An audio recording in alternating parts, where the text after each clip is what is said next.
O'lim siz uchun nima? Voh, ajoyib. O'lim agar inson yaxshi bo'lsa, haqqa yetishtiruvchi bir go'zal narsa bo'ladi. Vosita. Mashrab bobomizni o'limga hukm qilishganlarida jallodga aytgan gapi bor. Mazmun: "Kelay jallod, bu oshiqni tezroq ma'shuqqa yetkazgin.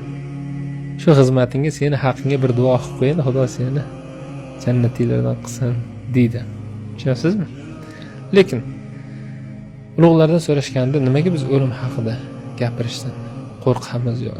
Eshitsa sovuq narsa, bir ilonni ko'rgandek bo'ladi ko'pchilik. Qochaveramiz desa, aytgan ekanki, chunki sizlar dunyoni imoratini chiroyli qurib, oxirat imoratini vayron qilgan odamsizlar. Aql shuni taqozo qiladiki, odam hech yaxshi yashab turgan chiroyli uydan xarobaga ko'chish xohlamaydi. O'shaning uchun ko'pchilik o'limni yomon ko'radi. Ulug'lar aytganki, har bir kun sizni bu hayotingiz imorat bo'ladigan, har bir kun bitta g'ish, har kuningizdan bitta g'ish olinadi.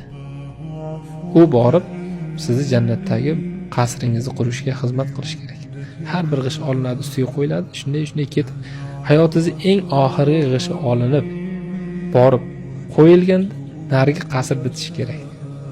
Imkon qila olsak, har bir kunimizda bizga hujjat bo'ladigan, yaxshiligimizga xizmat qiladigan, ham dunyoda ham oxiratda ham bizni himoya qiladigan bir yaxshi amal qilib olishimiz kerak. Bularning ichida eng sultoni ko'ngillarni ovlashlik, ko'ngillarga yaxshilik, xursandchilik kirgizishlik. Zero Ka'ba bunyod etdi Halil, ko'ngil ijod etdi Jalil degan ekanlar. Ka'batulloh Ibrohim Halilulloh qurgan biz. Ko'ngilni Alloh taolo yaratgan. Ko'ngil Ka'basi ancha tepa narsa ekan, biz tushunganimizdan da baland narsa ekan. O'shaning uchun biz shu fursatdan foydalanib umrim davomida kimnidir ko'nglini bilib yoki bilmasdan og'ritgan bo'lsam, uzr so'ramoqchiman. Alloh taolo rizoligida meni kechiring. Bandamiz mukammal emasmiz, kamchiligimiz bor. Aybi nuqson albatta bizda bo'ladi. Xatoni hamma qiladi. Xatokorlarning yaxshisi o'sha xatoga tavba qilib boshqa qilmaydiganlar va umrim oxirigacha endi harakat qilamanki, ko'ngillarga faqat xursandchilik kirgizishlikka.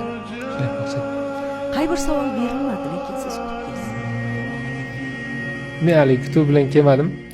Chunki siz haligi meni kutubimdan ancha yuqori turadigan odamsiz. 100% haligi mavzu o'ziga kerak narsani ochib oldingiz deb o'ylayman.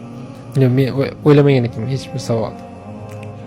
Chunki ishni egasiga topshirsangiz mutlaq xotirjam bo'lasizda. Masalan, men oldimda professional haydovchi bo'ladigan bo'lsa, xotirjam uxlab ketaman. Agar sal havaskor bo'ladigan bo'lsa, doim yonida bunaqa o'rgatib turasiz. Sizga o'rgatish hojati yo'q deb ekan. Avvalambor tashrif uchun rahmat. Salomat bo'ling. Har bir suhbatingizda va shu jumladan bugungi suhbatda ham samimiylikni dasturxon qilganingiz uchun rahmat. Xizmatdan charchamang deyman. Menimcha hozir sizga eng kerakli bo'lgan shu. Yana bilmasam. Shunaqa. Sizga ham rahmat. Go'zal savollar uchun. Javobda agar adashgan bo'lsak, xato qilgan bo'lsak, ko'p olim insonlar, ziyolilar eshitadi. To'g'rilab qo'ysa xursand bo'lardim. Agar bir dona odamni ham dunyoqarash kengashiga yoki yaxshilikka sababchi, xizmatchi bo'lib qo'ygan bo'lsak, demak bugun umrimizda mana shu 1,5-2 soat behuda ketmadi deyman. Brizik TV muvaffaqiyat kalitlari podkastining bugungi mehmoni Yuksalish maktablari, Yuksalish liderlar akademiyasi asoschisi Muhammadali Eshonqulov bo'ldilar. Tashrif uchun rahmat. Salomat bo'lasiz. Operator akalarimiz alohida rahmat.